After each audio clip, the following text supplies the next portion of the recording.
I want to announce that that Kevin has already begun his fines rather.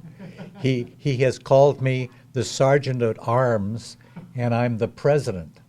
So I don't understand. You're the president? I'm the president tonight. I'm a throwback from the last century. You're in trouble, Kevin. Chris is not here tonight, and we need to get started without him. Could we have the Pledge of Allegiance, Ed?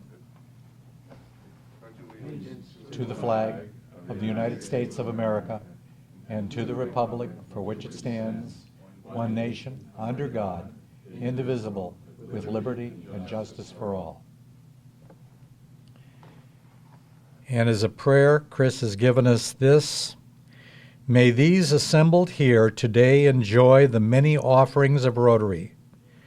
May we abide by the rules that we have established, those of trust, fellowship, and ethics, and may we place service above self in our daily endeavors. And may we always test ourselves and our efforts to be sure that they are the truth, good for all concerned, of benefit to mankind, and provide peace and understanding. And I'm going to add, may our legislators do the same. Amen. Amen. So please be seated. Our president, Chris, is doing something. I don't know what he's doing, but he's not here tonight.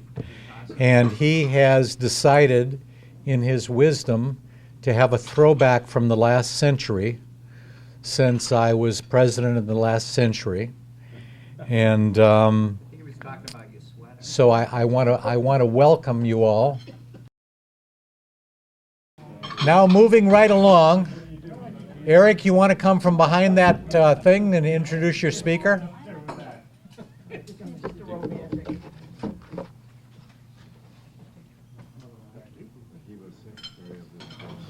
All right, hi everyone.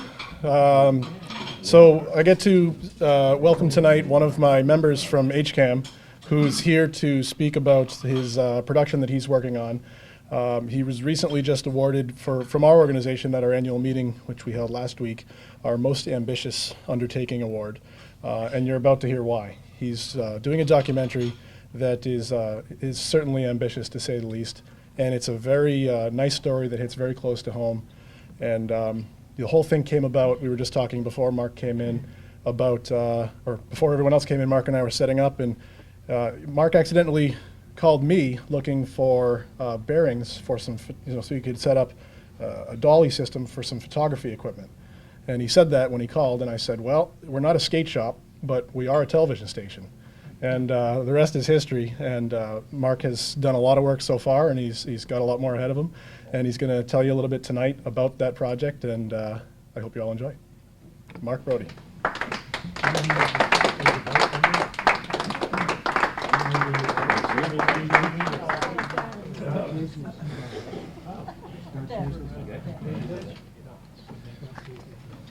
Okay, ladies and gentlemen, thank you for having me tonight. Eric, thank you for introducing me.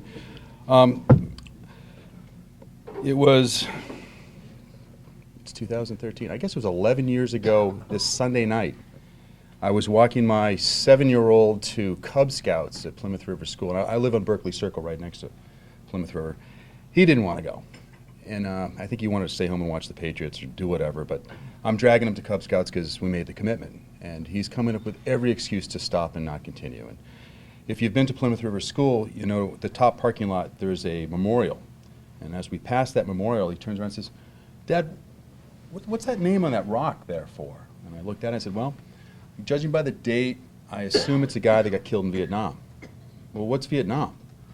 Well, so I've got about 100 yards between the rock and the entrance to the school to explain Vietnam, Cold War theory, domino theory, good guys and bad guys. So I do what I think is a yeoman's job in explaining some stuff. And we get to the school, we open the door, and as soon as we walk in, there's a picture of Kurt Chase. and a brief bio. And I said, well, there's the soldier. And I read the bio, and in the process of doing that, I said, blah, blah, blah, blah, Bowdoin College. Oh, I went to Bowdoin College. So immediately I got peppered with questions. Dad, did you know him? Dad, are you fighting bad guys? Are you going to Vietnam? And I said, well, no, just, run along. So the next day, it's a Monday, and I'm working for a company that doesn't recognize Veterans Day, unfortunately. But I do. So I'm at work and doing a silent protest thinking, he went to Bowdoin College. I went to Bowdoin College. We're both from Hingham. That's sort of a weird coincidence. I need to look this up. So I sent an email to the Alumni Affairs office, and they send me his obit. And in his obit is, all his activities. And they were very similar to my activities. He was a fraternity member. He was an athlete. He was on yearbook, newspaper, student council. I'm like, check, check, check, check.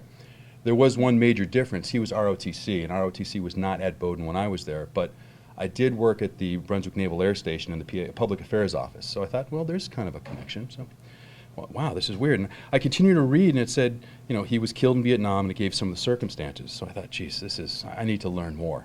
So I Googled his name, Googled his name, Vietnam, May 1967, and immediately a radio log that he had signed popped up, and it said Lieutenant Curtis E. Chase, S2, which means intelligence officer. The next thing that popped up was a legitimate after-action report for that quarter, and it listed all the officers in the entire battalion. It listed him as S2 and another guy as S2, Thomas Hennessy. So I thought, well, what the heck? I Googled Thomas Hennessy, and the first one that popped up was the Department of History chairperson at Georgetown. So I thought, well, what the heck? I sent him an email. I got an email back in 10 minutes. I didn't know Kurt well. We only overlapped for a few weeks. You should talk to Sergeant Major David Butters, who actually is from your part of the woods, Arlington, Mass. So I sent the Sergeant Major an email. He came back in 10 minutes. Lieutenant Chase was a diligent S2. He was revered by all that knew him. If you want to learn more, talk to this guy at the 35th Infantry Regiment. I sent him an email. Again, 10 minutes later, I get these emails back. In the process of all this going on, a few other revelations came to me. Well, it's November 11th. What's November 11th? It's Veterans Day. What's the other significance of November 11th? It's Kurt Chase's birthday. So between Veterans Day, his birthday, all these really weird coincidences, there's something bigger than me happening here. So I talked to a number of people at the 35th Infantry Regiment. I found out pretty much what exactly happened on May 6th. And they warned me, they said, the family doesn't really understand. They don't really know what happened. They just know that there was a helicopter, there was a white phosphorus grenade, and they know he's dead, period. So be careful when you talk to them. I'm like, well, okay, fair enough. So I called Dottie Chase, Kurt's mom, and I introduced myself as a Bowdoin alum, and the Chases they're also a big Bowdoin family. And she said, oh, I'd love to meet you. Let's make, we set up a date a few weeks ahead. And she said, just give me a call first. So I called that Thursday, nothing. I called that Friday morning when I was supposed to meet her, nothing. That Friday afternoon, nothing.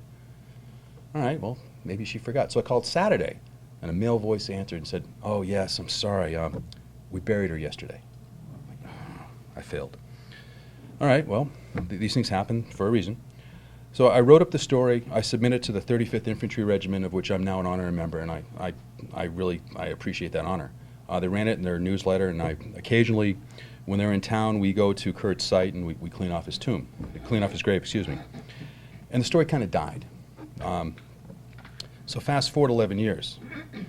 A little context, I'm a recovering photojournalist, if you will, a commercial photographer. I now work as a corporate weenie / techie, occasionally putting on a tie. I still shoot sports and a few other things for some magazines, and in the process I thought maybe I should expand and get into video. So I bought a video camera, and because I'm a gadgeteer of sorts, I thought I needed to make some do-it-yourself equipment. One of the parts I needed was a ball bearing, and I needed it from a skate shop. So I called the skate shop, and I got Eric, and I said, I'm looking to build a Steadicam. Well, we don't have Steadicams, but we have a dolly cart. I'm thinking, what type of skate shop knows about these things? And then this whole thing came about. We got into a conversation about Kurt Chase and Memorial Day, and next thing you know, I figured out, wow, we've got HCAM in Hingham. That means I've got the wherewithal to actually produce something that's, something of quality, something that actually makes a legitimate statement, something of value. So working with HCAM has been amazing. They've actually given me the means the tools, the software, the expertise, the advice, the counsel, and sometimes the psychological counsel to come off the edge to actually put this together. So that's a little bit of the background. Now to the heart of the matter. I'm here tonight to introduce you to a neighbor named Curtis Chase. Unfortunately, he's not with us. He died many years ago, but he grew up amongst us, 34 Garrison Road. He was a hot ticket by every account. He was a Cub Scout. He was in the Little League. He was a neighborhood instigator. He wasn't Dennis the Menace, but he was the kid that would get everybody together and say, hey, let's go play ball. Let's go hunt frogs. Let's go skate in the pond. In high school, he was super popular. He always had a girlfriend. He was a goalie for the hockey team. He was brave. He was a good teammate. He was not a good goalie. But he was smart. He was a National Merit Scholar, and that actually plays in later to his story. He was the All-American boy. With his dad, they would travel the country in the summer. They would go to all sorts of battle sites throughout the U.S., so he was into his history. He was into his political science, if you will. He was mentored by the greatest generation. We consider people of his era, their parents fought tyranny in World War II. They fought and defeated tyranny. And with that comes a certain set of ideals that they pass on to their children. His dad couldn't serve because he had polio, but he did work for the Army Corps of Engineers. So, from every account I've heard from his family, his dad was really frustrated that he couldn't do his part, and that was a burden he always carried. I think this is my own editorializing, but I think his decision to work for the Army Corps of Engineers really came out of that call to serve his country. Community expectations. Back at the time when Kennedy said, ask not what you can do for your country, but ask not what your country can do for you, but what you can do for your country.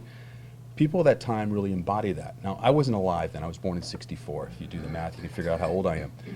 But people in that generation, and I would hazard a guess there might be one or two people here who come from that generation, that was the norm. That was the expectation. My generation, and unfortunately the younger generations, were not exposed to that. And I think we've had a major cultural shift. If we can go to the next. So some of the other motivations. Born in World War II, domino theory, the Reds were coming. There was all sorts of things going on in the 50s. There was the Korean War, we lost China, there was Hungary, Czechoslovakia, there was the Berlin crisis, there was the Cuban Missile Crisis. It was becoming an us versus them world. And granted, there's a whole lot of gray between this black and white, but for your average kid in Hingham, it's pretty much black and white. It's us, it's versus them. We're right, they're wrong, we've got to defend, baseball, American pie, and hot dogs, or whatever it might be. And, if the country calls, I'm going to do my part, because that's what we do. We can go on to the next. So, what is this documentary really about? Sure, it's about Kurt Chase, but in a way, he's really a metaphor. So one of the things I really want to look at in this piece is, why do we serve? What are our expectations? What's our what's the word? Social contract, if you will. Who is Kurt as a person? Who is Kurt as a leader? And equally important, what did he leave behind? And this is a major part of this project, is to look into what happens to the survivors when they lose a loved one. Okay, so we talked about Dad. Why is that name on the plaque? Again, looking at Kurt, when you consider there's 58,262 names on that wall, he unfortunately is one of them. If you look at his experience, and we will get into his experience, he very much is very representative of those that served in that era. Now, one of the things to keep in mind, when he served, he went into the service in 1965. In 1965, 85% of the U.S. population supported our efforts in Indonesia, in Indochina. By 1967, of course, that had slipped to 47%. So he was there for a major shift. Another element we'll look at in this documentary, what's it like to lose a soldier in an unpopular war? I'll tell some stories later on in the presentation, but I remember I had an uncle who served in Vietnam. He came back. He was a mental case. He probably had PTSD, although they didn't call it that. My aunt was at Kent State for the shooting.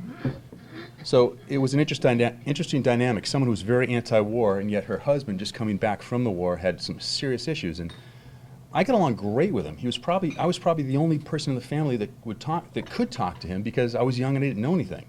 Everybody else had a political bias. So he survived the war. Can you imagine if you actually lost someone in a war like that? You're grieving, And what services can you go to? What outreach can you approach? There was none at the time that was meaningful. So if we can go on. All right, so what I'm going to do is sort of walk you through the story arc of the story. I'm not going to spend a lot of time on each slide because there's a lot of slides. What I want to do is give you an overview, if you will, and I'll probably tell a few stories. And at the same time, if anybody here has an experience that's relative to what I'm trying to do, by all means, consider it your social duty to step up and actually give me feedback. This is my view, this is my research, but I'm still in the secondary research stage in many elements. There are other people out there that have wonderful experiences that could be very helpful in putting this together. So if anybody has something like that, by all means, I'd love to hear what you have to say. If we can go on. Okay. With any type of, I'm sure everybody's been to a movie recently. There's all sorts of graphics. There's all sorts of whiz-bang.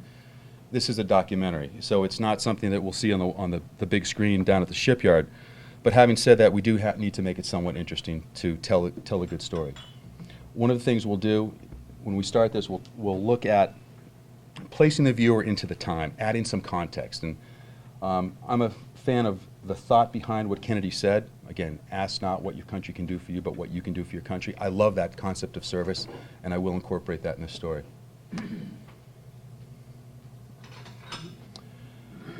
So, adding context. Did anybody here actually go do duck and cover when they were in grade school? What was that like?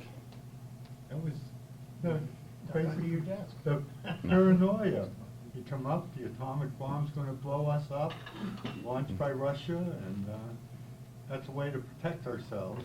But I don't have context because we didn't do that. But we had air raid shelters, and that was about the extent of it. So, did kids take it seriously, or was this just like, okay, the teacher's telling me to duck and cover? No, I think it was taken serious back then. That's. So, it's interesting, if you're a fifth grader or something like that, and you're going through duck and cover, I wonder if you have nightmares at night about, Boston becoming this big, molten, ashy glow. I guess my point is, at a young age, we were teaching our kids that it really was us against them, that we might not be shooting, but we were indeed in a Cold War. So when you grow up in that culture, in that era, I wonder if that makes you think about, geez, when the time comes for me to do my duty, I wonder if that's a factor. I have to believe it is. I'm not sure, in retrospect, why parents sort of put up with that in the context of what are they trying to prove. But as a kid, I can recall, didn't live in this, I lived in the Philadelphia area, but nonetheless went through the process of, I do remember that being part of our routine in the lower grades. I don't recall it in 7th and 8th grade, but I do recall it in lower grades. And in that age, you don't question, you just do it. But you didn't know, you had no sense that this was going to prove anything, it was going to help you in any way. That was just the instruction. I can tell a somewhat related story. I grew up in Cohasset when I was real young. My folks divorced. My mom was a retired nurse who had just transitioned to work at Mass General. And for some reason, we watched Dr. Strangelove, which was probably the wrong thing to watch as a fifth grader. But, It was actually a good one. Yeah, but I had nightmares, and I'd look towards the sky in Boston, see the aurora of the lights. I'm like, oh my God, did they drop the nuke? So I asked my mom, are there any of those bombs around here? Oh no, there's nothing like that. Don't sweat it. Come to find out, we had the Nike missile base like a mile from my house with tactical nukes, but that's okay. Anyways, we can move on to the next slide. All right, Kurt Chase, Yellow American Boy. A big part of telling the story is building up who Kurt Chase was at the time. And everything I've learned about him, especially when you look at his high school experience. I have a senior and I have a sophomore in high school. I have a senior who's a big football player, and actually both boys are big football and lacrosse players. They both start. They'll be playing tomorrow night. Come watch them win, hopefully. I look at them and I look at Kurt and I'm like, wow, thank God we're not in a war like that. Thank God that I don't have to worry about my kids, getting drafted. Thank God that we seem to be moving away from a lot of these international conflicts. And I'm not saying anything political. I'm just saying as a parent, thank God I don't have to contend with that. But when I look at my sons, they're the big guys on campus. They've got tons of friends. They're having an awesome experience. And, thank God our society can provide that to them. So when I look back at Kurt, when I talk to his sister and when I talk to his good friends, he was a hot ticket. He was loved by everybody. You know, he was a great guy to be around. And, you know, to me, looking back at that time, that's the all-American boy. That's the ideal life to have in that era. So when you consider, here's the all-American boy with that ideal life, and he chooses to go serve his country, I think that's sort of, I hate to say it's unique, but it is somewhat unique. There's, and it's something to be lauded and something to respect and something for my generation and the younger generations to look back and sort of behold and hopefully learn from. That's right, one other thing too, and that is that you, at that time, you were faced with the knowledge that you were going to serve. And as the war started, you were faced with the knowledge that you were going to go to Vietnam. And so if you weren't married or if you weren't physically unable, then one of the courses of action was to join ROTC in order to be going in as an officer rather than going in because the odds were pretty good you're going to go in anyway under any circumstances. So that was one of the things that came up in terms of planning, and you watched when they drew numbers, you watched how high you were in the list of numbers, whether you're going to go or not. But the idea of going to ROTC, there was a reason to do that, and it was to escape going in as being drafted. Mm-hmm. And you know, with that, I talked to Kurt's roommate from college, the Honorable Judge Richard Andreas, Superior Court of New York, who was a hot ticket. He served in the first air cav. He was ROTC, went to IOBC, officer basic, essentially, with Kurt. And he was telling me stories about ROTC at Bowdoin. Now, this is Bowdoin College. This is not Norwich. So it wasn't quite Gomer Pyle, but at the same time, it wasn't, you know, totally spit and polish. They would do their bit. They actually liked the classes a lot more than the drilling. They got there's a few stories, one of which is they got along really well with one of the instructors to the point where, sure, they'd go out and do some drilling, then they'd go get a couple beers and actually go over the military history part. Now, you know, I could see I have a lot of friends who went to Norwich and some relatives. I could see the mentality of a bunch of Bowdoin guys sitting around drinking beer, talking history. I could never see that working at Norwich, where actually Kurt's best friend, Hingham resident Bill Quinn, attended. What was interesting about Bowdoin College and ROTC, at the end of the sophomore year, you have to sign a contract. Once you sign that contract, you're in the service, but you start getting a stipend.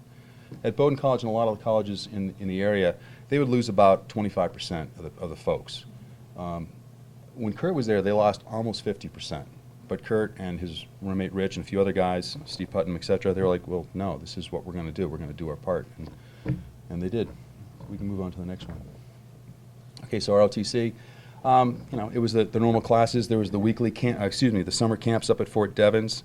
They actually enjoyed the summer camps at Fort Devens because it was a heck of a lot more professional than what they had up at Bowdoin. The reason we'll include this is he could have dropped out at any point. It turns out he was 4F. He had asthma. He had to jump through hoops of fire, as his sister says, to actually get the waiver so he could continue on with ROTC.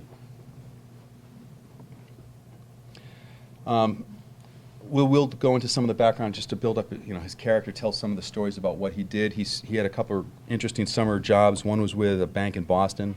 Another one was with Whaler over in Norwell. Both play into the story overall in that the banking part is sort of, he was an economics major.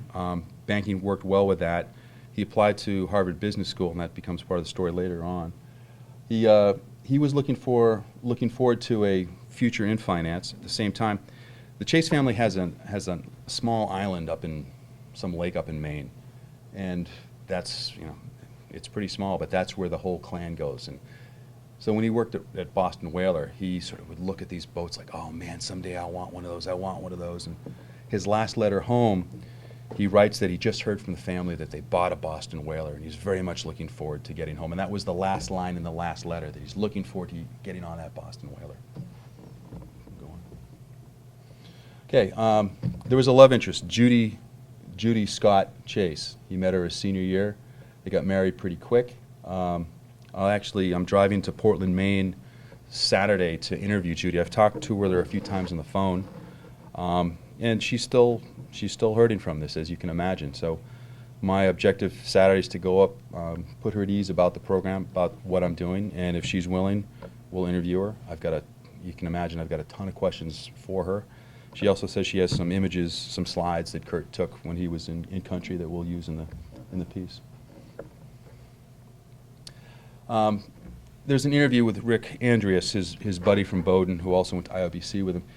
They got together at Fort Benning, where Kurt was serving as a training officer prior to deployment. And Rick makes the comment that, you know, it was great to see Kurt so happy with his wife. They had on-base housing, which is, you know, imagine, I don't know if anyone's ever seen on-base housing for officers. It's better than enlisted by a lot, but it's nothing fancy by any stretch of the imagination. But yet Judy made it a home. And for, you know, Rich looking at his college buddy, he's like, wow, man, you got it made. That's fantastic. Unfortunately, he had to go serve in a war, but, you know, it was a nice little glimpse into what his future should be. We can move on. All right, he arrives in country. He arrived August 26th. Literally, he put his bags down, put on his rucksack, and went off into the field. They served just south of Pleiku on the border of Cambodia. Did any of you guys see the movie by, what was his name? The Australian actor. We Were Young and Soldiers Once. It's about the Idrang Valley. Mel Gibson, right. Mel Gibson. That's the Idrang Valley, which is just sort of southwest of Pleiku. That battle was in early 66, 65, 66.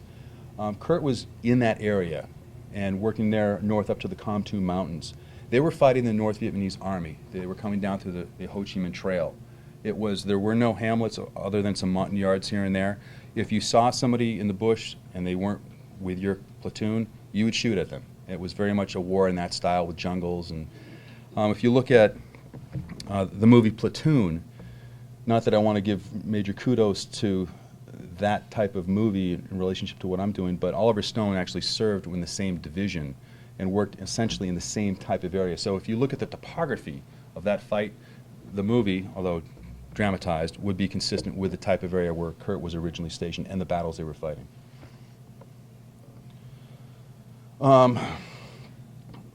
Okay, this would actually be a good place where we can run that first clip.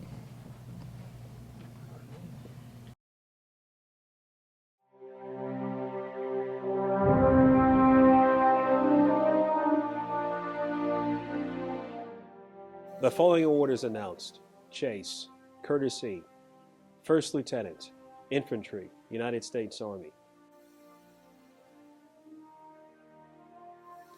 First Lieutenant Chase was serving as a platoon leader in Company A, 2nd Battalion, 35th Infantry, which was conducting search and destroy operations in the Central Highlands, when the platoon point element observed movement to its front.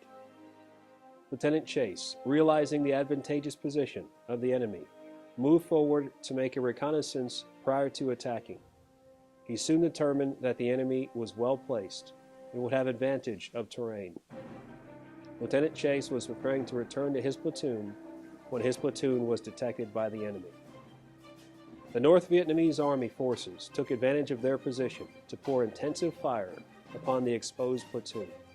Seeing that his platoon was pinned down by fire, Lieutenant Chase immediately diverted the enemy fire through an outstanding display of gallantry. Accompanied by his radio operator, he assaulted the enemy position. The enemy was initially stunned, but soon directed its intense fire on the two advancing soldiers.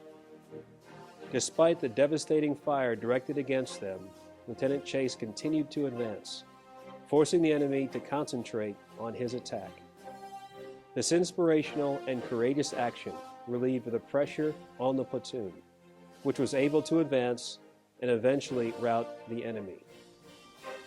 Lieutenant Chase's exceptional courage in the face of a well-armed and determined enemy is in keeping with the highest traditions of the military service and reflects great credit upon himself, his unit, and the United States Army.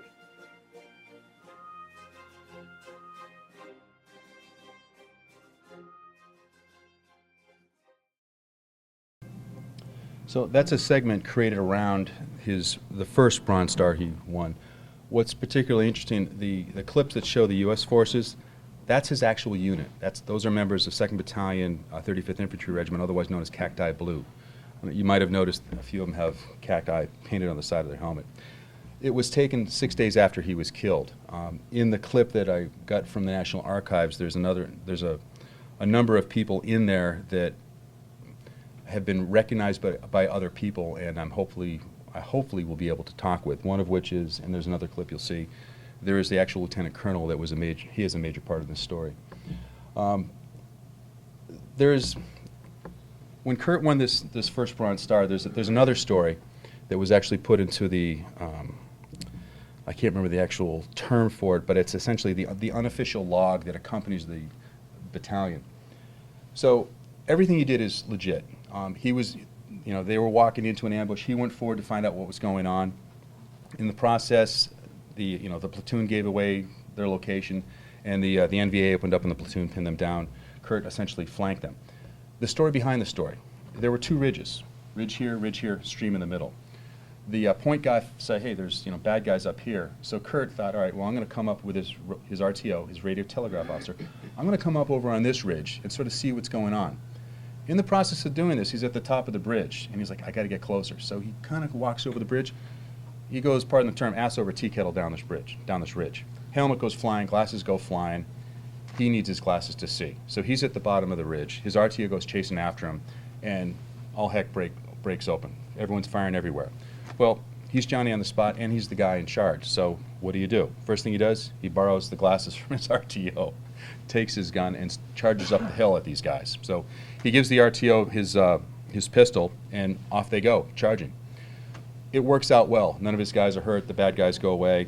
He saves the day. And the next day, they're back in they're still in the bush, but they're not in an area that's quite as hot. And one of the sergeants comes up and says, "Oh, Lieutenant Chase, the men are ready for inspection." "What?" We're in the woods." "But they're ready for inspection, sir." "Okay." So he walks out of his hooch, and sure enough, he's got his entire platoon standing like this. And as the sergeant comes, he said, "Present arms." Somehow these guys manage to get soda like Coke cans, whatever, and they hold them like this. And the sergeant says, "Sir, the men humbly bequeath that you bring extra glasses in your rucksack." Now, later in Vietnam, you heard all sorts of stories about the enlisted fragging the officers. In this case, this is '66. They're in a shooting war. But it sort of says something that the enlisted have a relationship with the officer where they feel comfortable enough to do that. His particular unit's interesting. There wasn't one conscript in the entire battalion. The vast majority of people that served with that unit were high school and college athletes. Somehow, somebody in Human Resources did a great job. The officers, there were a few ring knockers, West Point people. The vast majority were ROTC. They were very professional in what they did. But they weren't the type of officers that were out to give you an Article 15. They weren't the type of guys to just bust your chops for the sake of busting your chops. Kurt and the guys like him would go out of their way to make sure that his family, his unit, was okay. The folks I've talked with that have served with him in the field said he was beloved. That, and when we think about it, your average grunt's 19 years old. This guy's 23 years old. He's the big brother, and he's watching out for them. And he really did have an amazing relationship with his enlisted while he was out in the field. Okay, we could run platoon and... Actually, before we start that, I should just give some context. The practice was, back in the day, you would serve your first 6 months, if you were butter bars, if you were a lieutenant just coming in, your first 6 months would be out in the field. After that, you'd be rotated towards a rear echelon job within your battalion. In Kurt's case, he did serve as a platoon leader, but then on February 2nd, '67, he was moved back to headquarters company, where he was chosen to be the S2, which is the intelligence officer. To be a platoon leader, it's probably the biggest honor for a young officer to have. I think most young lieutenants aspire to be a platoon leader. All leaders have to earn trust. It's not automatic, especially trust in combat. A young lieutenant in a combat environment where the lives of multiple soldiers are in his hands to a great extent, he has to earn their trust. And it's not you earn it once, you actually earn it every day.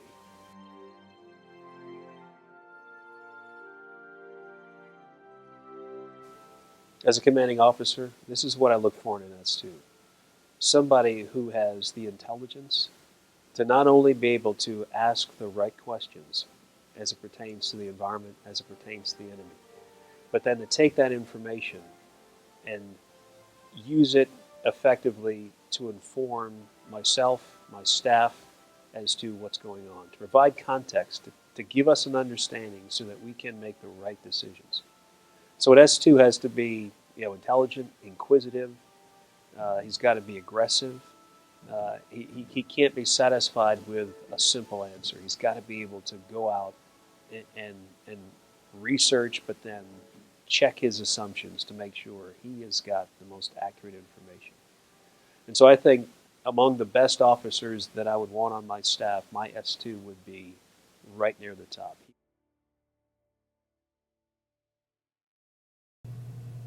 So with that, once he made S2, Kurt was pretty much Lieutenant Colonel Granger's right-hand man all the time. From every indication, and I've talked to quite a few people, I've actually spoken to people that served with him in the Tactical Operations Center, and they said because he was so intelligent, he was given this position, and he took it very seriously, knowing full well that, the information that he gathered and passed up the chain would impact the guys out in the field. So he was very diligent. One of the things he would do on a very regular basis would be to take out the command and control helicopter and go, suss out what's happening.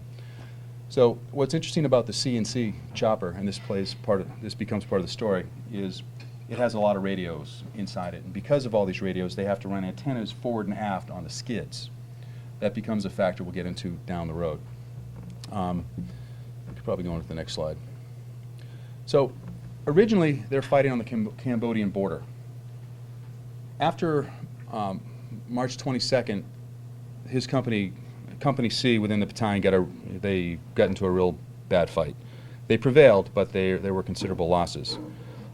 They decided to pull the unit back, regroup, and then ultimately shift them to a new area. Westmoreland had this idea that we've got this real crackerjack group that's been fighting the NVA. Why don't we take them and have them go to the central highlands near the beach and fight the VC? Well, in hindsight, that was really stupid, because you think they're fighting the NVA, they know the tactics, they know who they're fighting. Now they're putting them in an area where the Marines had held this area called Duc Pho, allegedly the birthplace of Ho Chi Minh. The Marines had just maintained a perimeter. They hadn't actually gone out because, well, they learned from the French. When the French tried it, they were massacred. The Marines said, we're going to hold on to this area and just sort of keep a lid on it. Well, what was happening was they were using this area to, through boats, bring all sorts of arms down and populate the area. Turns out the 66th North Vietnamese Regiment actually came from that area. They were indigenous, and they would go back there often to rest and recuperate after battles. They were intermarried with almost all of the villages and hamlets in that region. So Westmoreland, in his infinite wisdom, takes a unit that's actually doing well despite the nosebleed on March 22nd, brings them back into a fight that's completely different. They're up on a drumlin called LZ Liz. What's nice is they've got mech infantry support, they've got armor, they've got all sorts of artillery, they've got naval assets they can call on. It's good in that regards, but the fight is completely different. Instead of fighting guys in khaki uniforms, they're fighting civilians in pajamas. The fighting tactics were completely different than what they'd been accustomed to, and that took tolls. Now, if you're the S2, and you've got 783 guys that you're responsible for, you're Johnny on the spot. You've got to learn an awful lot really quick. So all this is happening, and then just as they pull into Duc Pho, they're setting up, he gets his R&R. So he's been serving, he's been doing his bit. He gets to go to Hong Kong and see his wife. His wife, Judy, from South Portland, Maine, had never been out of the Northeast. She gets on a plane and she meets him in Hong Kong, and they have one heck of a great time in Hong Kong. They make plans for when he's going to get back, which would be in August. She tells him that she's heard from a couple of the grad schools, things are going great. You come home, you'll be up in Portland. If you need to move, whatever. They're really looking forward to setting something up when he gets back. Let's go on to the next. Okay, we can probably go on to the next one. Yeah, we can go on to the next one. I got ahead of myself. They're super excited for him to get back. So the 10 days are up. He goes back to Duc Pho. Now, it's a new area. He just started doing his work. So now he's back at the job, but he has to make up for lost time because, again, they've got guys in the field. They're fighting an enemy that they hadn't really fought in the past. So he's a busy guy. So somebody gets this idea that, maybe we can use PSYOP, psychological warfare, on these guerrillas. So they take the CNC chopper with these radios and antennas, and then they take these huge speakers and they put them on the side. And they get this idea that, as a company sweeps through, we're going to go ahead and try and talk the VC out. But if that doesn't work, we're going to throw white phosphorus grenades to either burn them out, or even better, the white phosphorus grenades, once they burn, put up a huge plume of smoke, which makes it easy for your forward observers for artillery to mark that area. So Lieutenant Colonel Granger's up there, and he's the guy throwing the grenades. Now, the official reports differ than the eyewitness accounts. The official report says an enemy round hit a white phosphorus grenade that was on Kurt's person. It went off, and he got pushed out. It exploded. He got pushed out the helicopter, fell 700 feet, and he was very dead. What really happened is actually a lot different. The helicopter was traveling 700 feet, about 90 knots, and it had a downward slope coming like this, because they were sort of aimed for an area where they were planning to throw a lot of white phosphorus grenades. The colonel was marking areas. He pulls the pin. He goes to throw it, but because it's downward slope, sort of like this, it bounces off one of these speakers that the PSYOP unit put up, falls into the cabin, ends up behind the right seat pilot, right in front of Kurt, who's on the right side. He reaches forward, grabs it, moves it out the door, and it goes off. So either way, he's very dead. The difference is how it's written up. Because the way it's written up, the colonel, being a West Pointer, doesn't want this on his transcript. So it's written up as an enemy round. It really wasn't. I'm not going to go into that in too much depth. This is not a witch hunt, and why dig up old wounds that really serve no purpose? But in terms of, I just thought you'd want to know what. You're from Hingham. I thought you'd actually want to know what really happened. Now there is a positive outcome from this negative situation. I'll get into that a little bit later. But suffice to say, this was a major screw-up. He shouldn't have died. His job as S2 is more secure than that of a line officer. Granted, it was a free fire zone, but everyone expected him to come back. So imagine poor Judy, who 2 weeks earlier was in Hong Kong. She saw her husband. They're making plans. She is barely back home when all of a sudden she gets on a knock on door with a clergy and a guy with a green suit and bad news.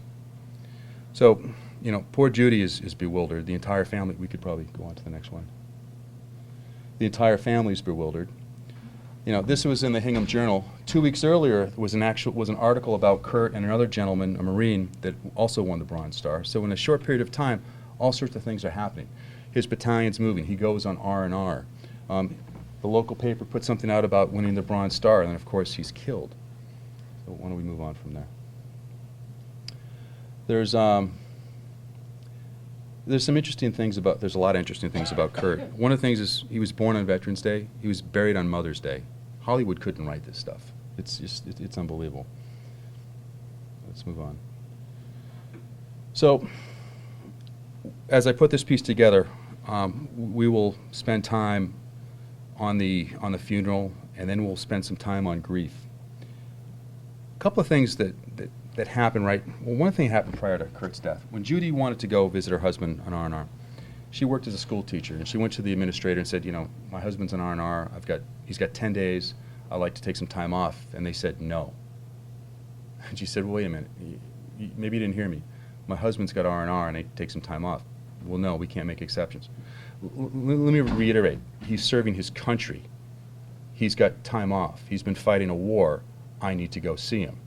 We can't make exceptions. I quit. Okay, you can have the time off.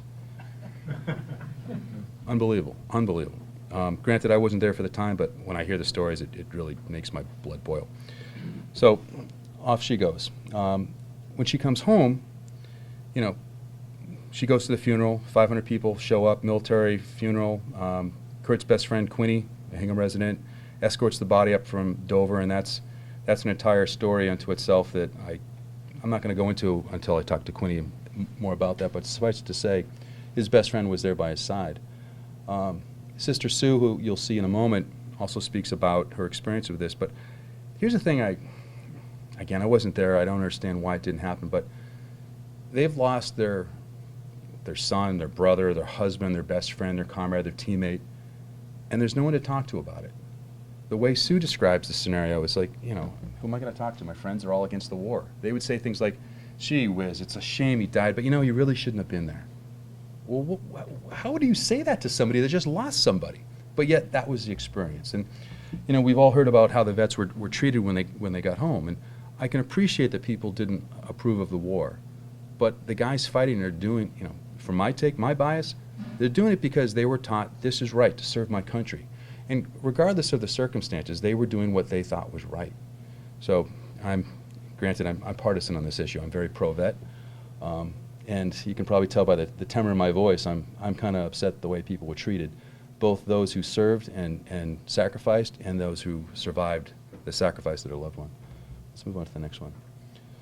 All right, so the living. When we sort of start wrapping this thing up, we will go into little vignettes of those who are featured. Obviously his friends, hopefully his wife, his sister, etc. We can go on from there. There are, if this project were to close tomorrow and be a total flop, there are two cool things I'm very, very proud of. Lieutenant Granger was Kurt's CO. The tradition in the military is if one of your men is killed, you write the letter home. That never happened. And the popular consensus amongst those who I talked to is Lieutenant Granger couldn't write that letter home because he was ashamed of what happened. Yet it was a responsibility. He didn't do it. So meanwhile, poor Judy in South Portland, Maine, all she knows is what she's read in Kurt's letter. All she knows is what she heard from the clergy and the guy in the green suit with the bad news. And then, you know, she got a flag while sitting there crying at a funeral. That's all she knows. She has no other context whatsoever. So in the process of doing all this research, there's a gentleman named Steve Putnam. And if you remember the opening shot of Kurt, the black and white shot, there was another guy standing next to him. That's Steve Putnam, who also went to Bowdoin College with Kurt. And it's weird coincidence, but they end up serving the same company. Kurt was first platoon, and Steve was third platoon. So yes, they became very close friends. And I have been talking to him, and I will interview him when I get a chance, hopefully soon. I called him and explained the situation. So he has written a letter to Judy to explain his relationship with the men, his relationship to his colleagues, and how indeed he was missed. The other cool thing, we can move on to the next one. It sounds grisly, cause of death instant. In talking to Sue, and I've been at Sue's house a number of times, I've interviewed her a number of times, she made a comment once, well, you know, my brother burned to death. Like, well, no, he didn't. Well, it was a sealed casket. Well, yeah, he was burned, but he didn't burn to death. Well, how do you know this? Well, I did some research. They use there was an M34 white phosphorus grenade. I used to work for the Department of Defense, so I made some phone calls, and I talked to an ordnance specialist at the U.S. Army's Aberdeen Proving Ground, and I explained the situation. He said, if that grenade goes off within hand's distance, you're dead instantly. The impact alone, the concussion, it's got 1/6 the explosive force of a fragmentation grenade. And even if it didn't kill you, which it would kill you, you'd be unconscious. So he didn't feel a thing. So I explained it in not such a clinical manner to Sue, but you could just see he didn't suffer. So earlier, when I said, I didn't get a chance to talk to Dorothy Chase and I failed, I didn't know it then. But man, I really would have loved to be able to tell her, no, your son didn't suffer when he died. He died instantly. So, like I said, if this were to close tomorrow, 2 good things have happened with this, and I'm really proud about that. Tell you what, why don't we run that final clip? And so, my fellow Americans, ask not what your country can do for you, ask what you can do for your country. Hit the left, that's all. Don't back up now, we got a big bush behind us. Push forward, TP. Breaking. Push forward, right? Yeah. Okay, that's good, right there. Looking real good. Taking ground fire, taking ground fire. What's this for pod? This is Delta for pod 3.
I think the relationship of a platoon leader and his men is very much like that of a big brother, little brother relationship. If it's a good relationship, his soldiers will follow him wherever he goes. What was it like having Kurt as a brother? It was great. He was almost the ideal brother. We're from day one sort of a team. It was always Kurt and Sue. A big brother fixes you up. He sort of has your back. He's a good guy that's always going to be there. And this ended all that.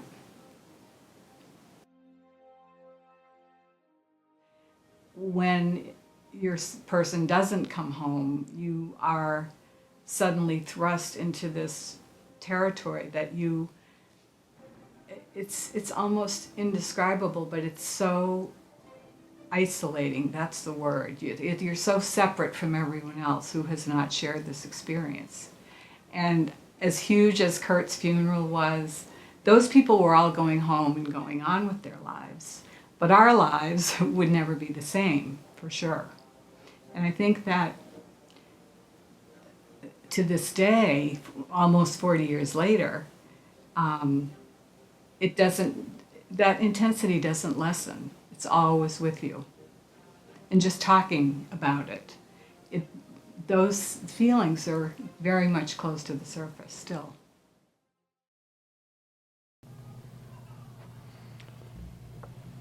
So I guess just to wrap things up, immediate next let's try this in English. Immediate next steps.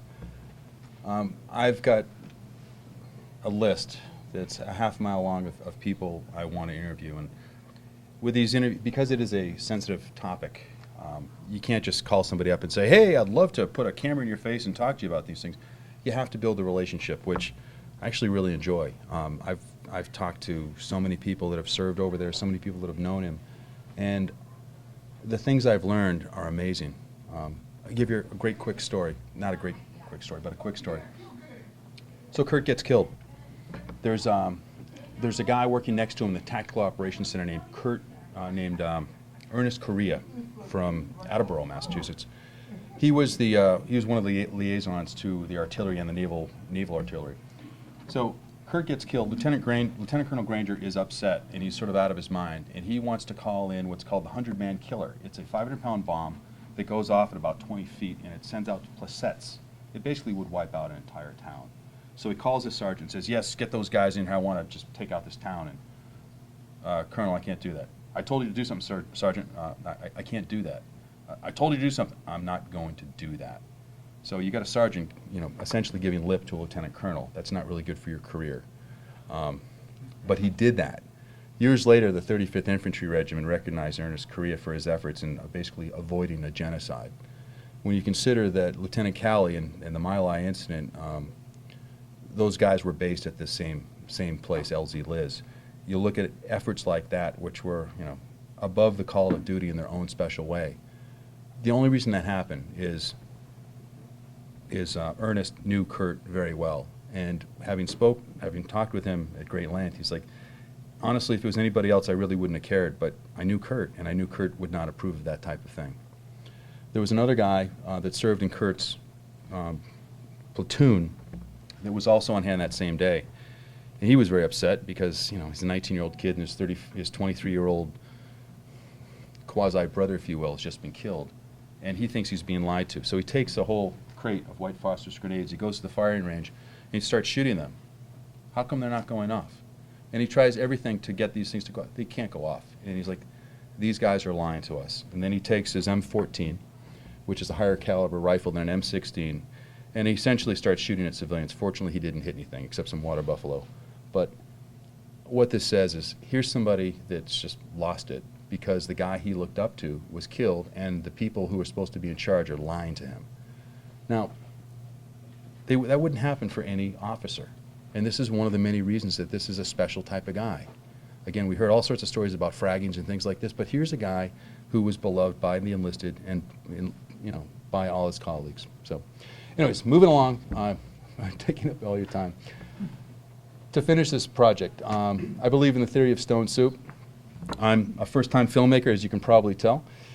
One of the things I will be doing in the very near future, actually right now, I'm looking to recruit talent, expertise, and sponsorships. And there's a gentleman in this room who I won't mention, who's named Bill, who actually has expertise in this area, and I will be tapping his expertise and knowledge.